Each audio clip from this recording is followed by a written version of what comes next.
Chris Ray with a 6-0 record, and he's got a mirror match against Nick Butcher. 6-0 as well for Starvo. Bravo, star of the show. And this one's going to be a little bit more back and forth, I think, than the round that we just covered. Yeah. In fact, we just watched Nick Butcher play in the previous round. A hell of a game, too. It was a really big slugfest back and forth. Both very grindy, so I wonder if this game is going to grind out like that one. Both of them playing Rampart as well. Important to note that Rampart is active for both players, so they both have the capacity late game to really get value off of, like, blocking that plus Crown of Seeds plus, like, 2 cards. Yeah, absolutely. Now, it looks like Chris Ray's going to start this game off with a Starvo activation and an attack from a red break ground. Or is that a yellow break ground? What's going on here? Looks like it's a yellow break ground coming across for 8 because normally pushes that natural 6. This is 8 dominate, go again. That seems fair. I mean, it's the 11s and the 13s that you got to worry about. These are the ones you're like, okay, it's only 8. It's only an 8 dominate attack with go again. Okay. And there's no one hit? Sure. Now when the Oaken started happening, the Crippling Crushes started happening, then we've got a problem. Yeah. And we did actually see, I believe is that discard 3 discarded cards. So it's Channel Lake, Oaken and a Crippling Crush. So all 3 were used to block or are now in the discard pile. That is something important to keep track of. But he is getting a Fuse trigger here or a Starvo trigger here. It does look like we got a Starvo trigger with here. the Pulse of Candlehold alongside of the Icy Encounter. Nick's kind of teasing us a little bit here. He's hiding it really, really well. He's trying to figure out how he wants to sequence this turn. Interesting. Going to pitch there for the Evergreen Red, which allows him to keep an Icy Hammer for 4 follow-up hand. Yeah. Looks like an Eye is going to get pitched for Chris Ray here. I've seen a lot of Fables here today. I think I've seen more Fables here today than I have in all of the Flesh and Blood events that I've cast in the past. I think people are kind of figuring out that fact that, like, there's some incremental value to be had from pitching a Fable. Like, for example, Eye of Ophidia. Pitching an Eye of Ophidia allows you the opportunity to opt, and in this deck, it's fantastic for setting up your hand, right? Yeah, absolutely. It does look like I got a Crown activation here. Some resources floating, so Still's got that Crown of Rampart's Head to do some blocking as well, but looks like it's only going to soak up the 1 from the... Yeah, he's going to push that Winter's Wail with the Frostbite threat. Yeah, and this is why you saw him not block with the shield, because he wanted to be able to block the Winter's Wail. A very tight play from Chris Ray here to make sure he doesn't get that Frostbite. Yeah, it's interesting there to have 2 resources floating after that and then just kind of pop 1 away, allowing you to use both Crown and Rampart. That's the power of pitching a blue.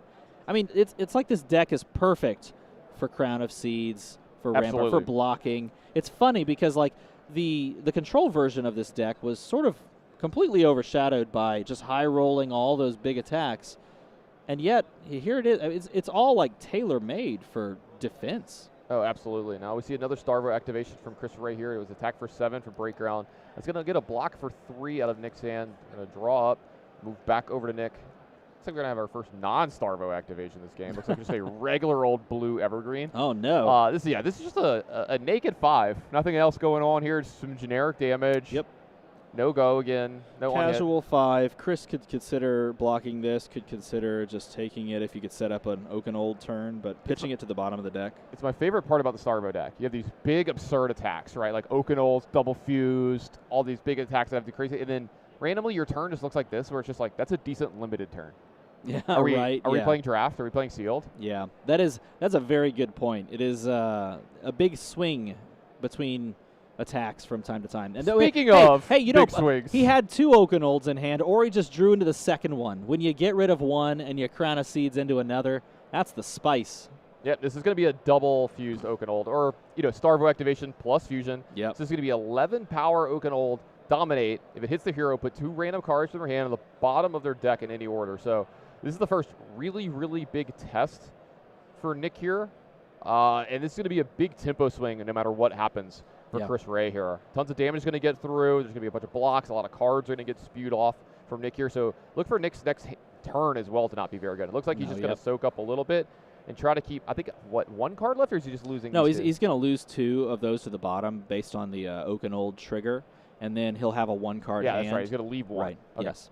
I couldn't tell if he had 3 or not, because I was going to say, if you're going to leave yourself with 2 cards to take the hit, it seems a little strange. It could be gambling here to maintain like a single ice card so that he can swing an Icy Hammer. But either way, if he had 3 blues in hand, then he's pretty comfortable making this play so that you can, with that final blue, pitch it away. And I think he's thinking about arsenaling here.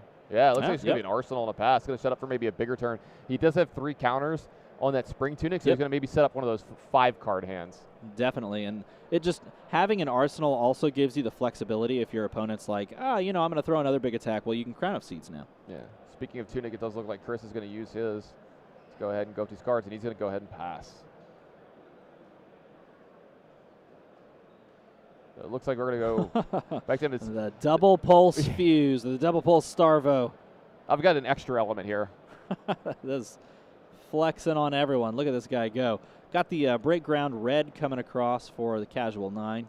Casual 9. I feel like it should get an extra power or something when you give the 4th element. You're like 2 pulses, so it should be like a 10 power break ground, but we'll settle for 9 with Dominate and go again. So what you're saying is you think Starvo needs a buff? Yes. Okay. Starvo buff confirmed. Well, after this tournament, it probably won't be playable anymore, so it won't matter. Is that your hot take pick? I don't think that's even a hot take at this point. Starvo's picking up the whole thing? Yeah, I don't know about picking up the whole thing. It'll get enough to get Living Legend, though, right? Most likely. Don't they get Living Legend based on wins? I'm not sure. You have to win, I believe. I'm going to say, it is my pick to win the tournament, though, so maybe we're going to get Living Legend, yeah. It does look like we got a block from Grasp from hand and the shield, so soaking up just a little bit here. Taking some damage. Down to 20 is Nick here. This is going to get followed up by an attack for 8. I believe we've seen a lot today, the pulse into the attack from a hammer. It's just so flexible. The pulse of Volthaven is so flexible because you can come and buff like any of those big swings, and the fact that it can fall on the Winter's Wail, so dirty. That is such a great combo. Just a casual 8 with the weapon. Frostbite could even come down if you allow it to hit. So Nick is down to 12. Chris is up to 28. This is where the matchup has changed. I think the biggest is it used to be if you were this far ahead of a matchup, you were really, really worried about Awaken. Yes. If Awaken happened, it could catch the whole game up and swing the tempo, but that's not a thing anymore. So now you're just behind. Yeah. It keeps you a lot more honest, and it makes you play those life total games a lot closer. And this is a big life difference, especially when your opponent jams another fused or another Starvoed big attack, and in this case, it is a backbreaker. Yeah, this is Crippling Crush, and if I'm in Nick's seat, I'm like, come on, man. Give me like 1 turn, like half a turn. But he does have the Staunch Response to respond there. He plays the Staunch Response for 7, plus the extra payment buff, and plus the block on the Rampart, so he is able to get out of that one without much to show for it. It looks like we're going to finally get an attack here from Nick as well, trying to get back into the tempo of this game because he's just been on his back foot this whole time. This looks like we got a cold 4 coming through. Winter's Will. Pitching an Ice Guard, so this is going to have a Frostbite on hit. See what Chris is just going to take it here. Taking it makes a ton of sense, especially if you have another fuse. Even if you don't have a fuse here, you have the life total lead to just sort of say whatever. Up, yeah, just another fuse. Why That's wouldn't fine. he? Why wouldn't he? Yeah, the full casino build right here. He's going to roll the dice, see if he can get a Starvo trigger every game. Yeah, he's going to pitch for 3, use the Tunic to pay that extra 1 for the Frostbite. This is an attack for 9. This is a red Evergreen, so 9, Dominate, go again. A little shake of the head from Nick here, like, come on, man, just give me a little bit of breathing room here. That's what he's looking for. And we do know that based on the last game that Nick is more in tune with, like, defense reactions. We haven't seen a single defense reaction, at least I haven't, seen a single defense reaction pitched by Chris, which tells me it's more of an aggro build at this point. And we've seen several turn cycles and several pitches and a ton of Starvo triggers. And you can't really fuse as often if you're playing all those defense reactions. So this is definitely a aggro versus control where the aggro is just pushing over the top. Hey, there actually is a defense reaction in the turn timber realm. Now, we did see Nick kind of get pass his whole turn again here. He had to use all of his cards from his hand to block. So we're back over to Chris. We're back into his attack stuff here. And we got a card put to the bottom. Crown of Seeds. Extra card drawn here. Going to check the life totals a little bit. Figure out how aggressive do I need to be. Is just a big amount of generic damage better than a Winter's Wail. He's looking, maybe he has a red heavy hand because he's looking to pitch. He's pitching for 4. Yeah, I think he's getting around the Frostbite perhaps. He might just want the card out of his hand. Oh, yeah. as Okay, well. that's true as well. I've done this a couple times. So you can Same. overpitch in this game by course. underpaying with the first card and then overpaying with the second. Definitely. And what this is going to do is it's going to get the defensive reaction out of Chris's hand, which is a good play at this point because he's so far ahead right now. Doesn't need it. Yeah, he doesn't need it. The big attacks aren't coming from Nick. So Chris is just feel like this is a complete show of strength here by overpaying and getting rid of a defensive reaction. Yeah. That's good. And see, this is another thing, too, is you see the crippling crush getting blocked after Oakenol gets pitched. Exactly. Yeah, so you like, don't need the, what do you don't need block the defense reaction. Yeah, exactly. Coming in with an icy 4 here. Frosty 4. It's so cold. Cold 4? It's so cold. Icy 4. I say cold 4, Frosty. but you're allowed to say whatever Chat, you want. just tell us which one you want us to say. And then we'll send someone over to look at the screen and tell us what you said. So whatever chat says, we'll go with. Look, you're a teacher, so you have that like authoritative, mindset where like what you say goes to all the kids at home. Oh, that's So just tell us. that's a dangerous prospect, my You friend. just tell us. Is that As a another, teacher, that's a danger. Oh, he's gonna fuse it again. another Starvo attack? Oh and this my is a crippling gosh. crush. The games that we've had here in this last round have been just some actual butt whoopings on every side. I'm not gonna lie. I was expecting a bit more of a grind fest like we Yep. saw in the previous matchup that Nick played and was able to eke out that win on. Yeah. And this is just full casino. It's not gone. It's not dead. And your prediction of Starvo picking it up could come off the back of someone just high rolling for 3 days straight. One of the reasons I wanted to win is we've seen what the Pro Tour winner card's going to be. It's going to be those textless heroes of the hero yes. that you won.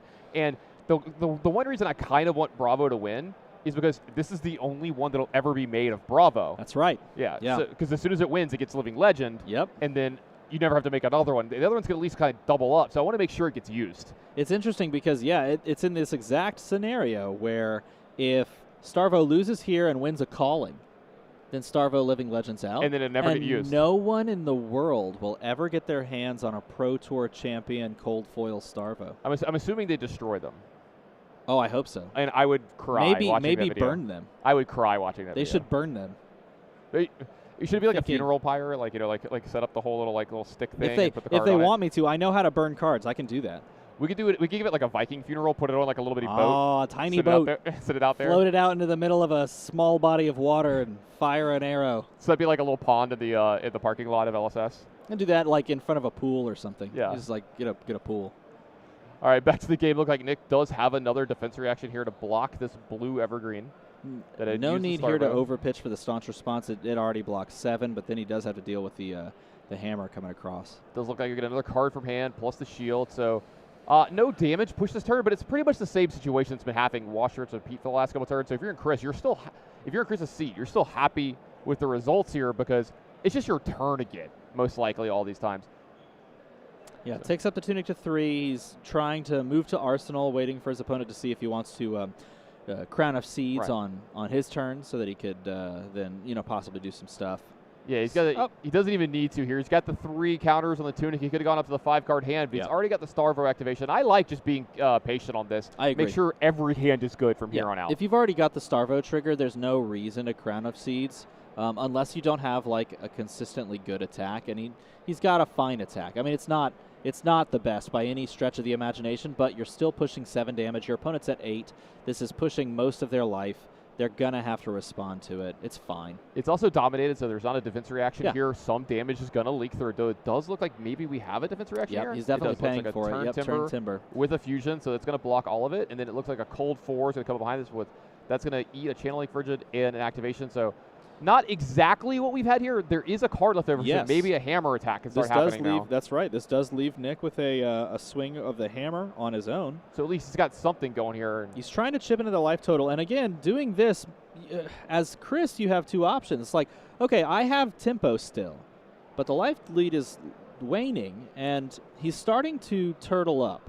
Yeah. So do you continue to say, I'll take this damage as well because I have another crazy hand, or do you finally have to start backing off and playing a little bit more respectful? So I think that's a really good question because you're on this weird footing, right, like you said. And I think the best way to do this is the way that Chris is doing, where, yes, you activate your Crown of Seeds first, get the 5-card hand, get all the information, have that one damage blocked. So now any of your block 3s out of your hand fully block Winter's Wail, and then you're still left over with whatever hand. Now, it does look like he has a block 2 plus a Crater Fist block yeah, here. it's a strange extra block. Maybe he didn't Crown of Seeds and we just missed it. No, he definitely Crown of Yeah, Seeds here. I there's think no he wanted to arsenal. make sure that he Yeah. didn't. He overblocked to make sure that he didn't take a Frostbite here because he's going to have a perfect hand with his Starvo activation. Playing around like Blue Pummel essentially is what it played around. So it's a strange little move, but either way, he's setting up a nice little red break ground for 9, dominate, go again, and that is casual lethal, as we call it in the business. Yeah, this is the, do you have another defense reaction check that we've had almost every turn for the last couple turns of the game, and Nick's been up to the task so far. Let's see if he's going to fail this one. See, that was another teacher pun because you're a teacher. Yeah, I picked it up. Okay, I cool. liked it. I like that. I think you got it because I told you. That's a solid 6 out of 10. Okay, I'll take a 6. you know That's what? better than my average. I'd give that a 71. That's a passing grade. It's a passing grade. C's get degrees, right? Well, yeah, that's a D, but yeah, C's can get degrees. Depends on what class. Some of mine didn't. That's You couldn't right. pass with D's. So what do you do to this 9 is the question. How do you tackle the 9? If you don't have a defense reaction, then throwing a 3 block in this is going to, well, it's just not going to end well for you. You can drop all the way down low, but if you do, then you're basically just saying the next Starvo activation probably wins you the game. You got to feel a little bit for Nick here. If you were in his seat, I would definitely feel beat up black and blue because it feels like this whole game has just been everything that could possibly go wrong has been going wrong. Your opponent's hands have been very, very good. And I mean, like, what were you supposed? I think Nick's played great from behind. Like, what's he supposed to do? This is a mentally taxing game, not only because of that reason, but also because it's the last round of the day. And sometimes, if you pick up a loss at the end of a day, after a long day of grinding out control matchups, you can just feel more defeated than you really are. But if he can pick up a win, the opposite could happen. You've ground out 7 wins. No losses on a day. One of these players is going to be undefeated. Yeah, one of the only few undefeateds, too. That's right. Yeah.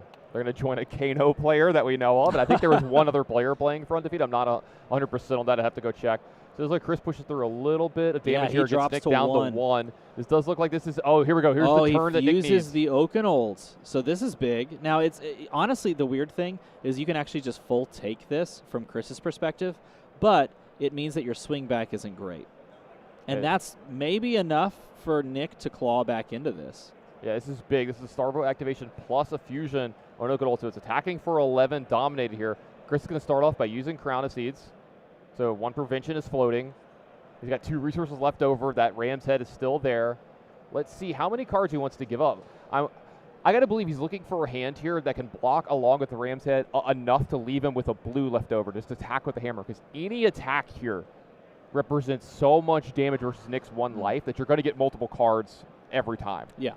Well, remember, this is also dominated with go again, so there will be a follow-up here. So you're right. He can block with a card here, and then block perhaps the hammer as well. Leave a blue card in hand. Well, let's see what's left over here because it is 2 random cards. Yeah, so. he is going to tuck. So if he doesn't have a blue card left after this, then his plan for possibly swinging back is moot. Yeah, this is the turn that Nick really, really needed to have to get himself back into this game. Both players making doubly sure everything goes the way it should. One card left. Let's see. He's going to swing that hammer. At this point, you probably just full take the hammer.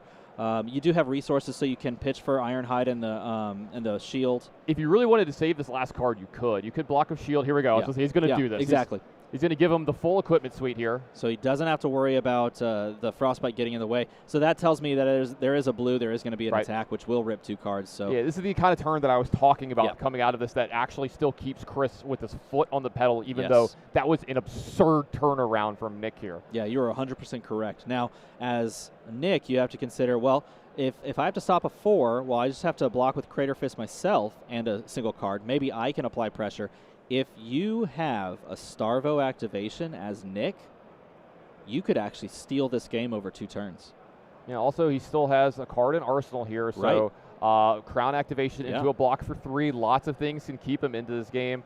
If he doesn't think the game's going to go 2 more turns, he's got that Tunic as well. Right.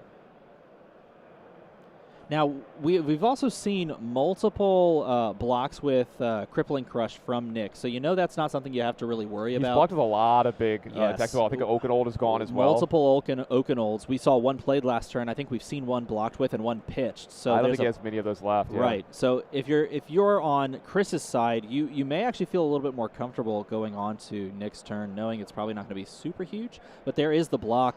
Not giving up the Arsenal card, maybe because he needs the cards in hand for pitch, or maybe because that's the attack he needs to jam down something big. But, maybe he's not got the Starvo trigger, and instead he's going to Winter's Bite. Hold on. I don't want to play this card. Let me get my Tunic trigger. Okay. Oh, you got another Eye of Ophidia in hand. So that was actually kind of big, too. That's a card that doesn't block. Yes, it does not block that at all. That could have been really bad for him that turn. It was a nice dodge from Nick here. Wow, now this is really good because it not only at this point, if you're Nick, you're just desperately trying to cling to the hope that you can steal enough cards from hand that they can only swing the hammer, right? And so drawing a Winter's Bite, absolute perfection. Yeah. And then, break ground 7 coming across. Now, you don't have a follow-up attack to this. There was no fuse. But you're pushing 7, and now you can kind of set what you're drawing, too, with Opt. Try to catch Chris's hand. I think it was Oakenold 2 Earth cards.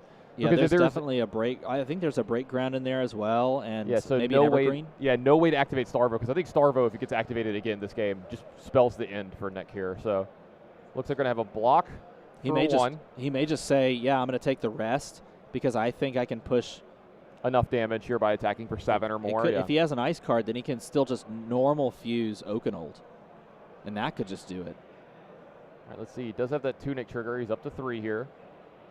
It looks like this is going to be just a naked 7. Yep. Yeah. 2 cards in hand, I think, is what he's left with.